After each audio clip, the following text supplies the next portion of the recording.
Hi Homeworthy, I'm Kevin. And I'm Kemp, and welcome to our Colonial home in Brazil, Indiana.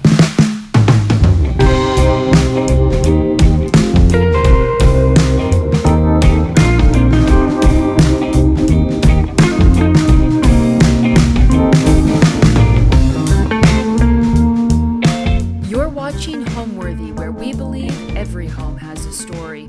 Before today's episode, click the join button below to support all of the storytelling we do on this channel. Our growing community of members help to directly fund more videos so we can capture these extraordinary homes from around the world. So join today to receive early and exclusive access to new Homeworthy videos. Hi, my name's Kemp Harper. I'm an interior designer and digital creator. Hi, my name's Kevin Boling and I'm a realtor. And you're here in our Colonial Revival home in Brazil, Indiana. Our home sits on 6/10 of an acre in town on 3 city lots. The front door faces south, so we get a lot of that really great natural light all day in the house. So in 2016, the house went on the market, and his mom's a realtor, and we were looking for an older historic home. And then we stumbled upon this one the day that it went on the market. And I saw the back patio area before we ever saw the interior, and I knew that we wanted to plant our roots here. When we bought the house, I remember our checklist was a brick exterior and a pretty foyer with a staircase, and our wish list item was a fish pond. So when we walked in the backyard, we saw the fish pond and the layout of the house, we were sold. Well, our wish item was a pool, so we settled for a fish pond. The way that I designed for this home in particular, living in an antique home, was to furnish it in a fashion that it maybe would have been, and just in keeping with the home's integrity. Lots of antique furniture. We implemented wood moldings and things that would have been to period. We hand painted a harlequin floor through the back of the house to look like something that would have been there. And then I also hand painted a landscape mural that's in our breakfast room, kind of reminiscent of like a Rufus Porter mural that you would see in New England. And we didn't want to do anything too fresh and modern. We wanted everything to feel like it had always been here.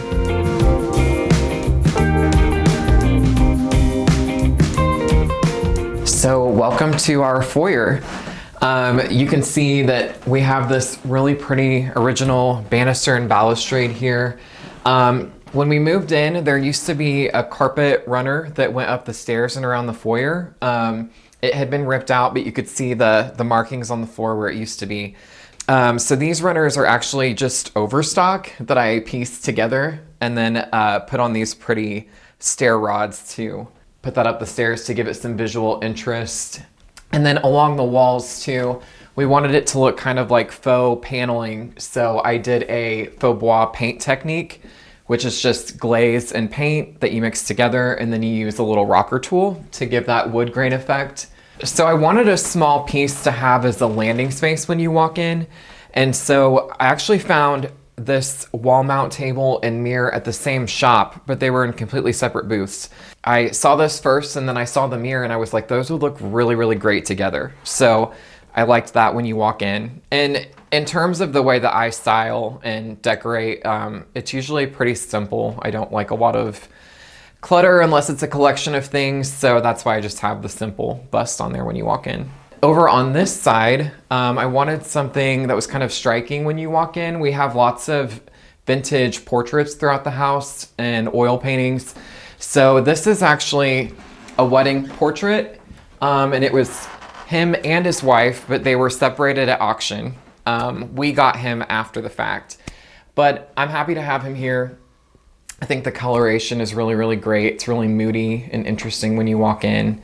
And then we collect antique taxidermy. A lot of people get upset, but everything that we have is antique, and it's been passed down. So we have our little fox friend there. These candle sconces here are Italian, crystal candle sconces.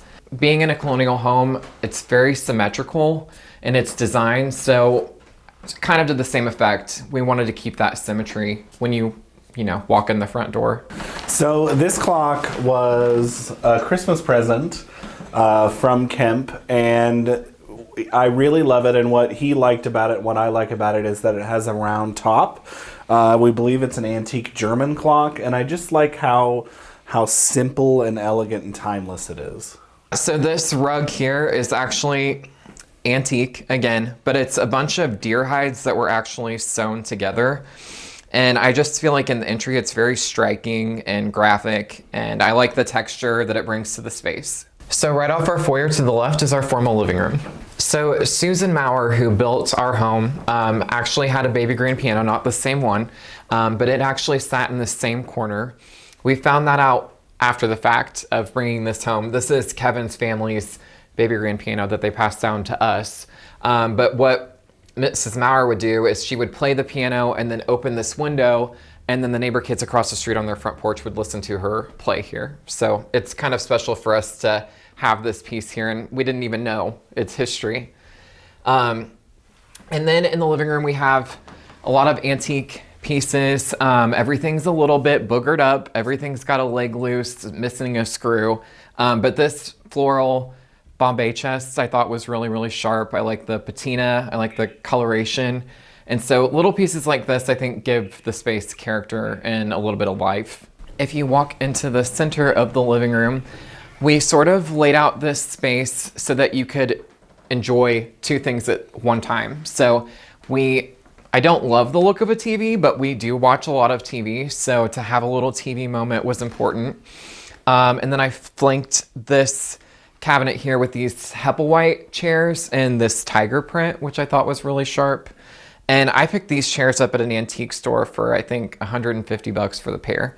And I thought that they were really, really cool. And then flanking the TV is a set of two sofas in like an olive green. And you might recognize this frame. These are just IKEA.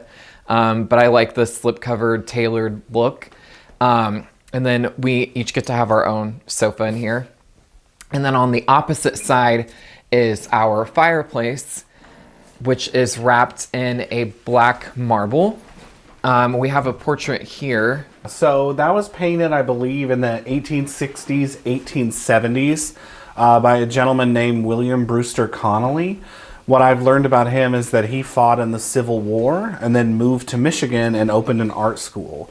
So this is, we are presuming to be his self-portrait. When we bought this work at an antique shop in Indianapolis, they told us it was unsigned. But if you look at it really closely with a flashlight, you can make out his signature. So we thought it was pretty cool to learn a little bit more about the mystery man in one of our oil paintings. We do turn on this fireplace a lot. And that was another reason for bringing the sofas into the center of the room, is so that we could enjoy the fireplace. And it is nice when we host people at the house because it can seat a lot of people in here very comfortably, and you can enjoy the fire and the TV at the same time. And then this little tufted ottoman, I think that this was just Amazon, and I like to collect different coffee table books. So just stacks of coffee table books, keeping it really simple. All of these linen draperies throughout. I did this Greek key trim that I sewed on there myself to give them more of like a designer look. On the opposite side of the room is this cabinet, but it's actually a secretary desk that opens up. And then again, we have, I bought this at the same lot as the Hepplewhite chairs, this little tiger print bench I thought was really cute.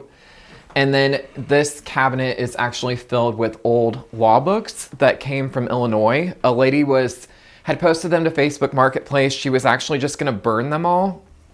And so I think I brought home 4 truck bed loads of books, and you'll see them throughout the house, in the library and other rooms. But I like the leather bound books, and I like how regal they look and feel in this cabinet. And then I also collect Staffordshire. So the little Staffordshire dogs up there are really sharp.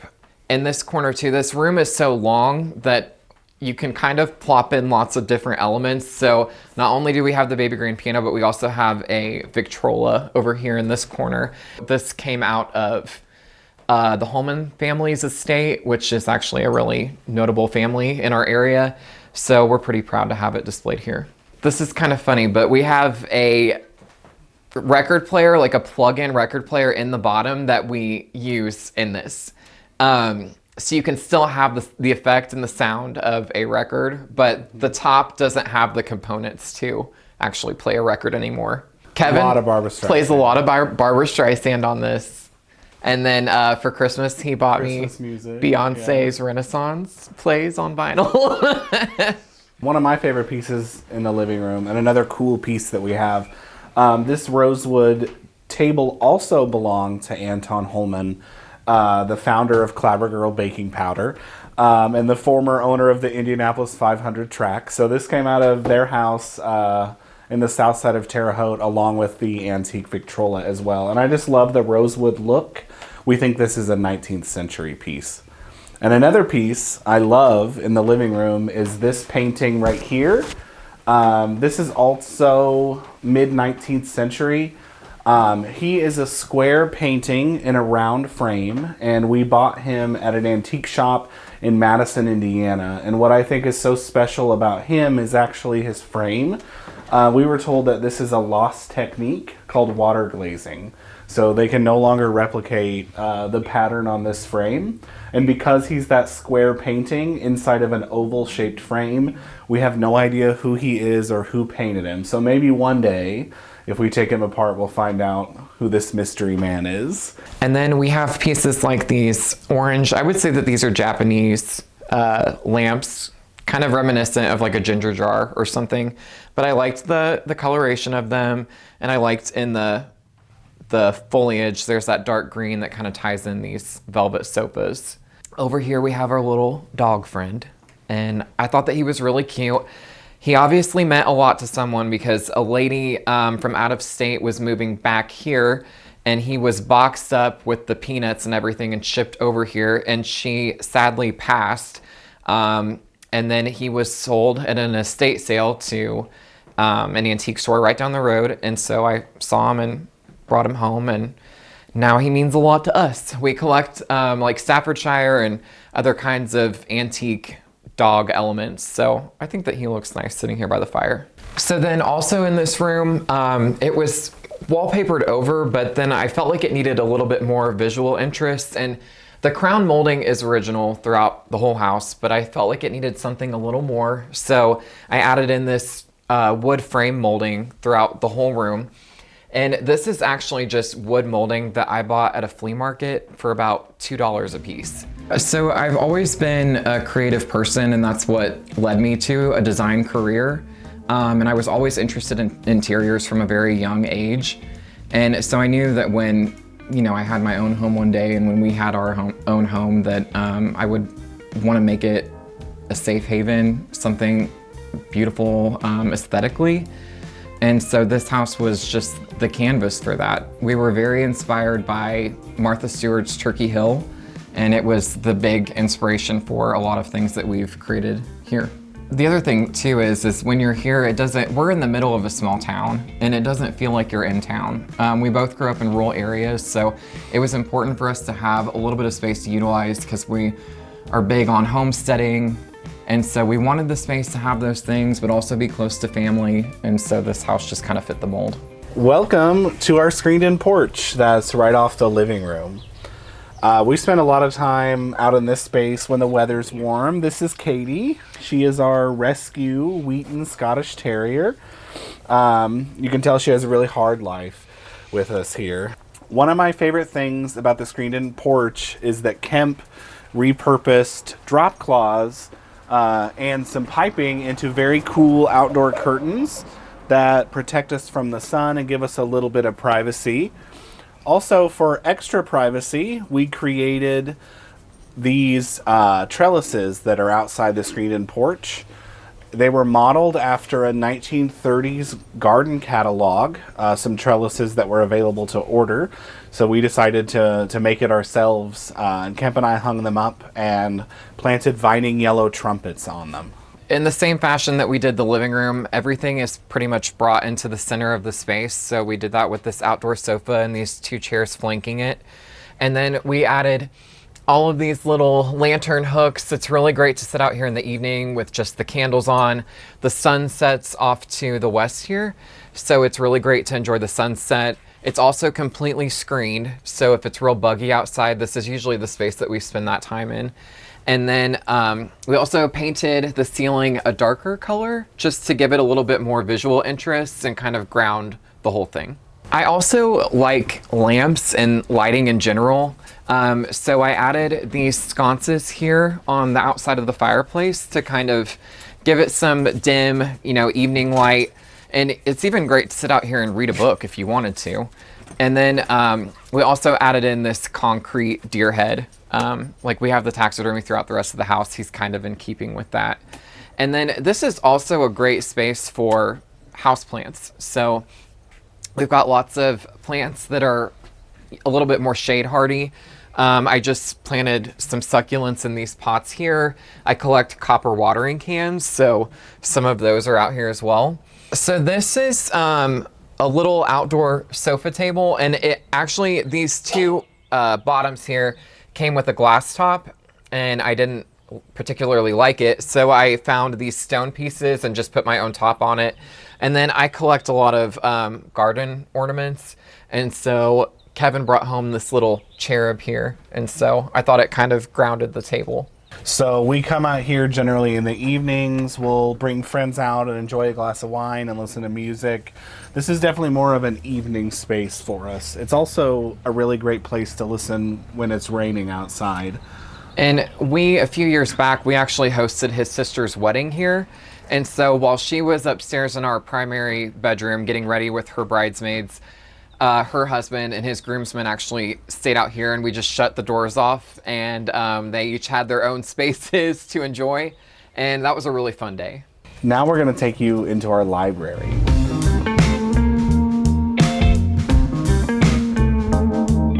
So this is probably my favorite room in the house, is the original library room.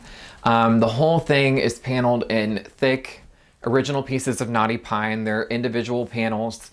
And we kept them the way that they were in the dark color. I think that they're very period for a house of this style, and it really warms up the space. This space was actually Dr. Maurer. If he was seeing patients outside of the office, he would actually bring them in through the back portion of the house, down the hallway, and into here. And these cabinets behind Kevin actually housed medications for people. And when we first moved in, they kind of still had the scent of medicine, but now they are home to liquor. And speaking of liquor, this is where we set up our bar.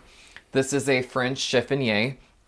It came out of someone notable out of Chicago, an estate in Chicago. And Kevin got it at auction. And I just think it's a really neat piece. It has like some gilding, some gilded paint on it, and then like some Gothic detailing on it as well.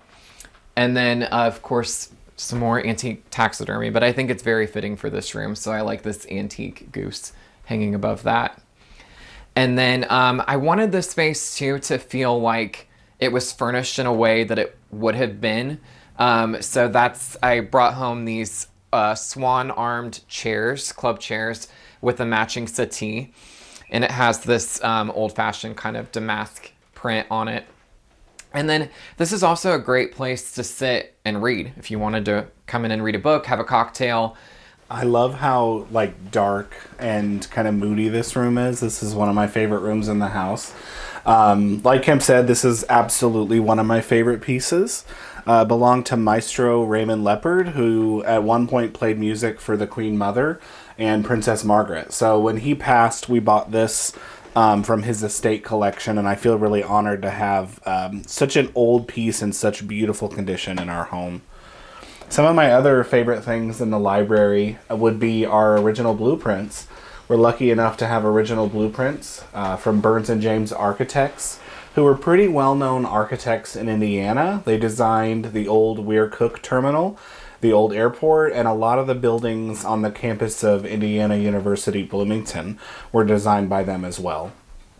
Also, after hours and hours and hours of work, we were able to locate the newspaper article from the Brazil Daily Times from May 6, 1940, about the building of our home, which we feel pretty special about as well. It gives us an inside sneak into the vendors and who they chose and the materials and finishes that were selected for our house.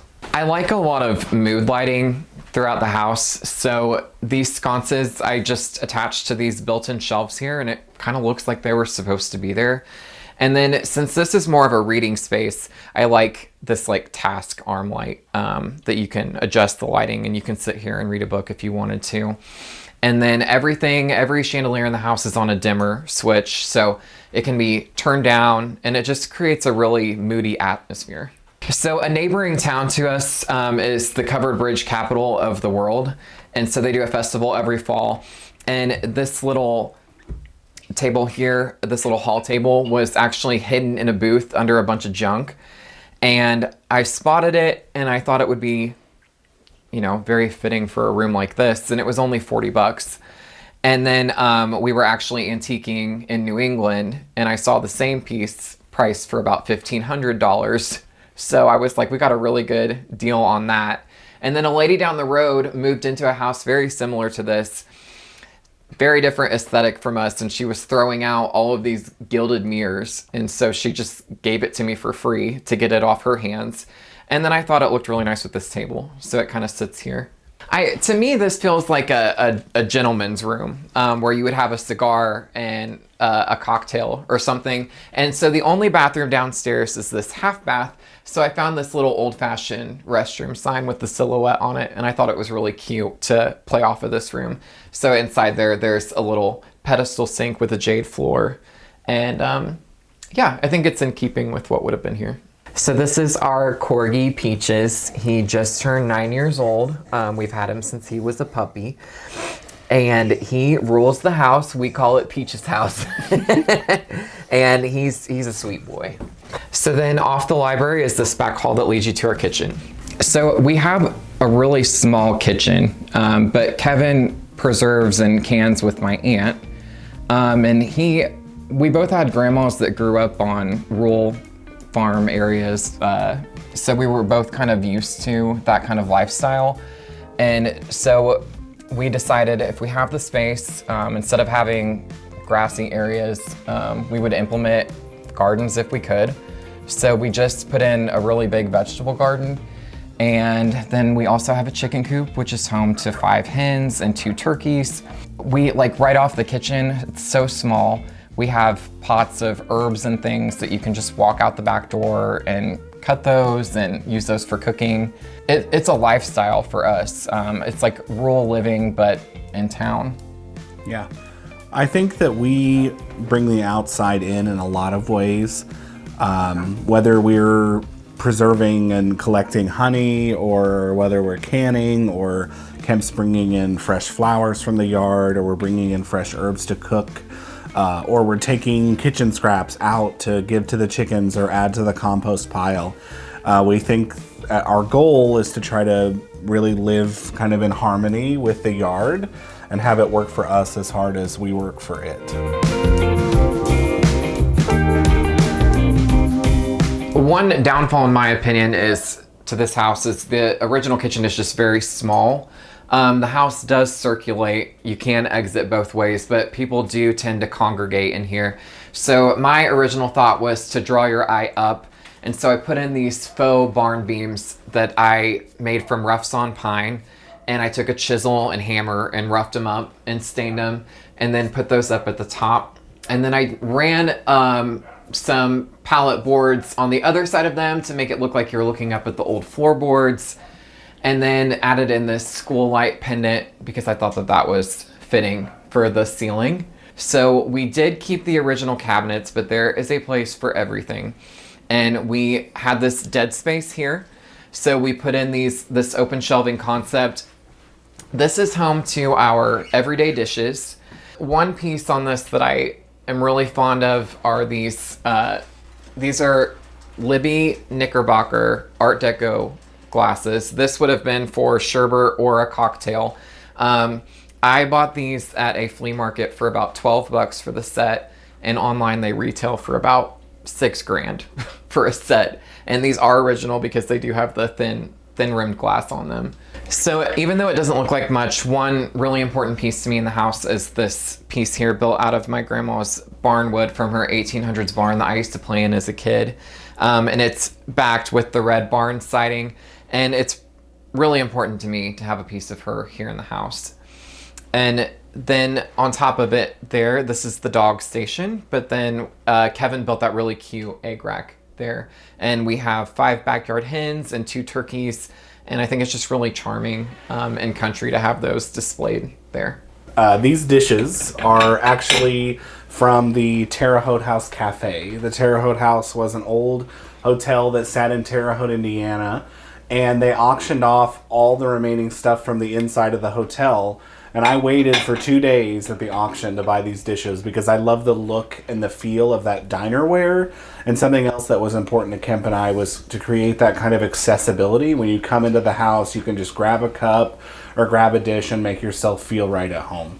When we painted these floors, when we hand painted them, it ended up extending into the library because we just didn't have the money to do anything else. So once we finished the breakfast room and the kitchen and the hallway, it was just kind of made sense to just take it into the library and extend the flooring pattern. And this portion of the hardwood was actually covered in green linoleum that was original, but it's that glued on with the adhesive. So we had to rip up all that linoleum and hand scrape off all the adhesive and then sand off all the layers to get down to the hardwood subfloor. And yeah, this started the painted floor trend, but actually saved us a lot of money. We didn't have to tile or do anything different. Yeah. So this here, when we moved in, it had an over-the-range microwave here, and it just wasn't the right look, and it sat really, really low over the stove. So we wanted to do kind of like a craftsman look. We kept these are the original cabinets, and we did add things to them, like these corbel brackets and things. We built this and had it do like a little bump out moment and to tie it into the original cabinets, and I think that it's much more fitting in terms of the look. And then I wanted it to kind of come out like a mantle shelf, so we could prop a piece of art up there if you wanted to. And I'm just a big fan of rabbits in general, so that was something that was in my grandma's house, so it sits there as well. And fun fact too is Susan Maurer, who was the original owner of this house, also loved rabbits, and I was told by someone that she had a rabbit oil painting that actually sat in this house as well. So I think that she kind of lives through us in a way. I wanted the kitchen to feel very cozy, and a lot of people on social media get mad about lamps being by the sink, but I think that they're charming. And these are actually vintage Chapman lamps that we picked up on the East Coast last summer. And then we also collect copper cookware that we use. So all of that gets hung above the sink, and I think it's really charming as well. When we moved in, there was just a stainless overmount sink here. So we put in this farmhouse sink base. And then we did brass fixtures throughout the kitchen to tie in the brass hardware throughout the rest of the house. So I also work at Panera Bread, and these are the breadboards that they use at an actual cafe to take the baguettes in and out of the oven to finish off the baguettes for baking. So when these boards get too old and they start to kind of splinter, they usually wind up in the dumpster. So I rescued these 4 and brought them home, and we just thought that they were such a statement piece. We do pizzas on the grill. And so we actually use these to take the pizzas off the grill and serve the pizzas on them. Mm-hmm. And then I've even used them, I've lined them with parchment paper and used them as charcuterie boards as well. One of the most functional parts of the kitchen, and also one of my favorite parts, is our canning shelf. So Kemp's Aunt Melissa actually taught me how to can and preserve. And so we have spent summer after summer just putting away green beans and apples and peaches and tomatoes. And we decided to create a space where we can store and have easy access to not only our spices, but also the things in the kitchen that we use a lot. So Kemp and I built these shelves into just what was formerly a dead space in the kitchen. And I just think it's a really beautiful way to keep things handy. Like this is our homemade vanilla extract, our powdered sugar, and our pie weights. I keep tea bags in here, in addition to just a large number of jams and jellies and preserves and salsa, tomato sauce, apple pie filling, things like that.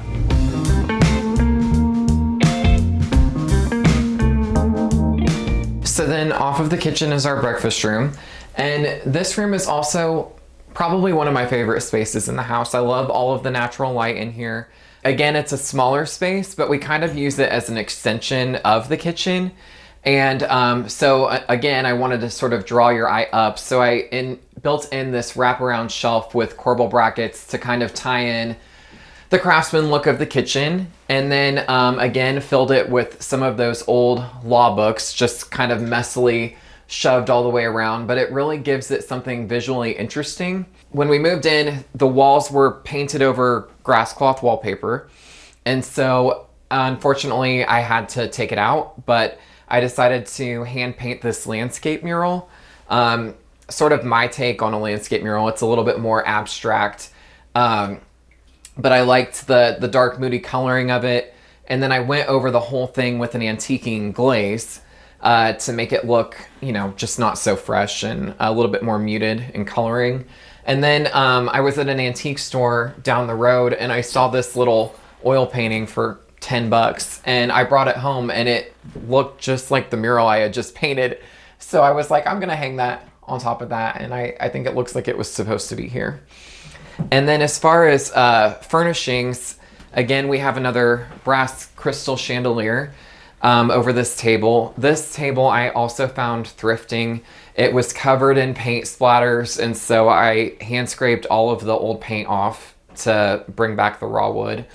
And then I really like these antique Hitchcock chairs. So you can see that they have like the gilded paint detailing on them and the texture of the woven seat. And I think that they just felt kind of country and antique, so I like them around this table. And then at an auction, I found this china cabinet that looked like it was supposed to be with these chairs. And I have filled it with our collection of jadeite. If people aren't familiar with jadeite, this stuff was actually given away at grocery stores if you would buy something with a specific coupon. Even at like fairs and things, you could. My grandpa said that one time he played a pinball game and he won at the county fair, and they were giving away pieces of jadeite as your prize. And then some pieces are important to me, like this little hen my best friend found for me when she was antiquing one day. But we love shades of green. That's why we collect jadeite, and you can see all of the green and the paint coloring. This too is one of my favorite things in the house. You can open it. This is an original Dutch door, and I just think that it's really sweet. And it leads you out to our breakfast porch there, which is another extension of the kitchen. So when you come off the kitchen, you can come in here to sit and eat, or you can go out to the porch as well. It's more of a casual space, but I will say when we're hosting, this is a great place to set hors d'oeuvres or cocktails up, and then it doesn't interfere with our kitchen counter space or what we're doing in the dining room. Something that Kemp taught me that I love, something that's really important, especially in an old house with a small kitchen, is you have to keep people moving. You can't let people kind of stay and congregate in one space. So Kemp does a great job when we're entertaining of doing a dessert bar in the library and a cocktail bar in the breakfast room and the buffet in the dining room to kind of keep people flowing through the house and seeing a lot and experiencing a lot. So then off of our breakfast room leads you to our formal dining room. I love to set this room up for like a formal dinner party. Not that we have many of those, but we do host Thanksgiving and Christmas Eve dinner, and we do set this table, and we can fit about 12 people around this table when the leaves are in. But this was a Valentine's Day gift from Kevin. These are Nortaki. They're not extremely rare, but I really like the coloring in them. I like the color palette with the green walls that we've chosen to put in here. And then I have the full set, so I have the full tea service and everything. We just did a really fun deal with Williams-Sonoma where they actually sponsored our Thanksgiving and Christmas tables this year, so these glass goblets came from there. And then one thing that I like to do to make people feel special and like they don't have to ask for it is I do these little salt and pepper cellars next to every place setting. So you have your own little salt and pepper cellar there. And when I'm setting a table like this, I like to have an element of life in one way or another, whether it be a flower or a fruit. I collect cake pedestals, and this is a prime example of how you could use those. I've used these pedestals to also set up like a dessert bar. At Christmas, we did a full Christmas cookie dessert table with these cake pedestals. And I mean, this is just fruit from the grocery store. And then I went out and cut off some leaves of one of the trees in the back and layered that in. And it kind of, to me, looks like it's out of an old oil painting or something. And then off to the side here is this buffet table. And I also collect ironstones. So I have all of these ironstone tureens and platters and plates. And I think it creates sort of this very striking moment over here, all in monochromatic white. And I also am a big fan of Italian fruit porcelain topiary elements. So these are Italian fruit topiary lamps that I found antiquing one day for about 25 bucks a piece. I really love this chandelier that we found at an antique shop in Indianapolis. It's, I think, 12 lights. We think it must have come out of a hotel lobby or a hotel ballroom, given how grand it is. We just think it really fits the space well and fits the large table. It's also incredibly heavy. Well, and I think it looks too like something that would have been in here. Absolutely. The most important thing for me in this room is actually this table and chairs. These are Irish ringback chairs, and they're very sturdy. They're actually by Martha Stewart for Bernhardt. And if you're a Martha Stewart fan, you might recognize them from her first book, Entertaining, and you can see them on there. So these are not the originals, but they are a reproduction of what Martha had on the book that made her famous. And then Kevin and I actually met Martha, and she signed it for us.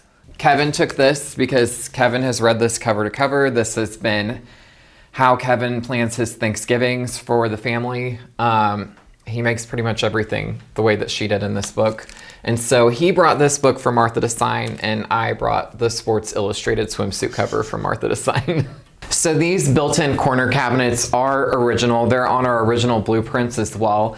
They did have a glass pane door on both of them, but you couldn't really see, since I like to display things, you couldn't really see into them very well. So I actually took the doors off, and then I just filled them with pieces of antique silver and different things. And some of those pieces we actually do use, like the little urn champagne cooler. I pull that out a lot to use. When we went to Chicago for this dining table, but the same lady that sold me the dining set had this little folding table with this like antique equestrian picture on the top of it. And I thought that sometimes I set like a little bar up on this table, and I thought it was really cute in here. We keep things casual enough to do buffet style around here. We definitely like people, like I said, to feel comfortable. I think that's kind of priority one for us. But we do host like a full Thanksgiving dinner. Christmas Eve, we'll do a prime rib roast and veggies and mashed potatoes. And we'll make traditional eggnog and serve eggnog in this big stainless steel vat that we put out. It's really charming. It reminds me of kind of the old school holidays that everybody kind of grew up with. Yeah, I think that it's important. If you have china that's been passed down to you and different things, I mean, why use paper? Just use what you have. I mean, I would rather set a table like this that cost me nothing. Yep. And it's a lot prettier that way, I think. Like Kemp said, these are, Japanese noritake dishes, and they're from the early 1930s, actually. And I found them tucked away in the very bottom shelf of an antique shop. And they're really pristine. They're in perfect condition. And I view these as no better reminder than to use what you have, right? The people who bought these almost 100 years ago probably never used them, and they kept them tucked away. And what's the point? So we use all of our china, even our best china, gets to be used and enjoyed by people. So this oil painting here I found at an antique store in Indianapolis, and it's actually a Renaissance reproduction. The original was by Bronzino. It's a portrait of a young man, but the reason that I was actually drawn to it is because I love how sassy this guy is. I love the hand on the hip. I love the books. He even has a pinky ring, which I think is really silly. And then this silly, flamboyant, ruffled outfit I feel like is really fun. And when I saw him, the backdrop was almost the same green color that I did on the walls in here. So I feel like it looks like he was meant to be in here. And now we'll take you up to the primary bedroom.